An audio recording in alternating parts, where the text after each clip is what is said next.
What if I told you there are 14 completely different ways governments run? From kings to anarchists, let's break down every system. Monarchy. A monarchy is when one family rules a country and passes power down through generations. Usually, the oldest child becomes the next ruler. There are two types. Symbolic monarchy is where the king or queen is basically a figurehead. The real work is done by a prime minister and parliament. Look at the United Kingdom, Japan, Spain, and Sweden. They all have symbolic monarchies. Absolute monarchy is different. Here, the king or queen has total control. They make laws, decide taxes, control everything. Saudi Arabia and Morocco operate like this. The ruler's word is law. The problem? You might get a terrible leader just because they were born into the right family. There's no guarantee the next heir will be competent. First thing you need to understand is Socialism. Socialism is when the government controls major resources and tries to distribute everything equally among citizens. The idea is simple. No one should be extremely rich and no one should be extremely poor. Everyone gets equal housing, healthcare, and education. China, Cuba, Vietnam, and Laos follow socialist systems. The goal is to eliminate wealth gaps and class differences. But here's the catch. If everyone gets paid the same regardless of hard work, people lose motivation. Why work hard if a lazy person gets the same reward? The economy suffers. And the government needs total control, which often leads to corruption and abuse. People lose individual freedom. Democracy. Democracy means government by the people. Citizens vote on leaders and major decisions. The majority wins. You get freedom of speech, freedom to protest, and freedom to question your government without getting arrested. Countries like Norway, Sweden, New Zealand, Canada, and Australia are strong democracies. India and the United States also practice democracy. But here's the issue. Leaders keep changing, which can make progress unpredictable. And sometimes the best speaker wins elections, not the best leader. Democracy can be unstable. Autocracy. Autocracy is the exact opposite of democracy. One person or one party controls everything. No voting, no debate. The ruler decides all laws, controls the military, controls the courts, and controls what people can say and think. The Soviet Union under Joseph Stalin was a brutal autocracy. Vladimir Putin's Russia also shows autocratic tendencies. The ruler has absolute power and citizens have zero freedom. When one person has all the power, corruption becomes inevitable, and abuse of that power follows. Communism. Communism is socialism taken to the extreme. The government owns everything. Your house, your business, your property. Everything belongs to the state. The theory is a perfectly equal society with no rich, no poor, no class system. China, Cuba, Laos, North Korea, and Vietnam are communist countries today. Karl Marx created this ideology, believing capitalism would destroy itself. But in practice, communism creates extremely powerful governments that become oppressive. Human rights get crushed. People have no privacy, no choices, no freedom. North Korea is the most totalitarian communist state in the world. Oligarchy. Oligarchy means rule by the few. A small group of wealthy or powerful people control the country, even if they're not officially the government.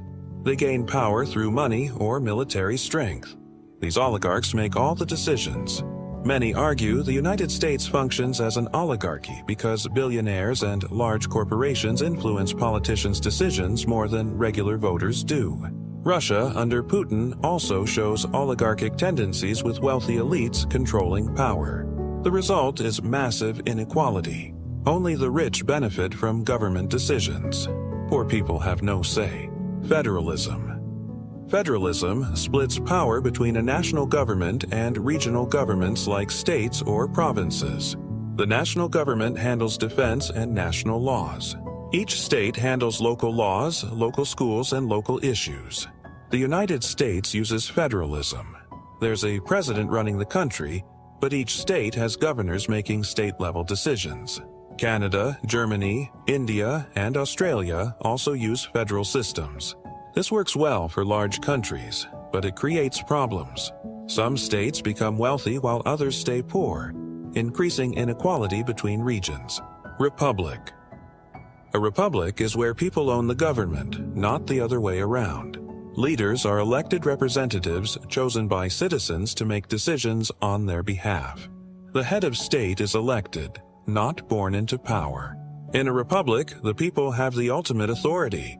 The United States, France, India, and the Philippines are republics. Mexico, Brazil, and South Africa are also republics. A country can be both a republic and a democracy. But Canada is a democracy, yet technically a monarchy with the King of England as head of state. The system only works if people hold leaders accountable for corruption. Presidential system.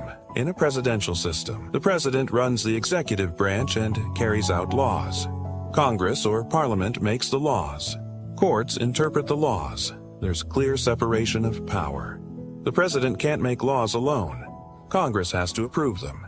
South Korea, the Philippines, Nigeria, Indonesia, Mexico, and the United States use presidential systems.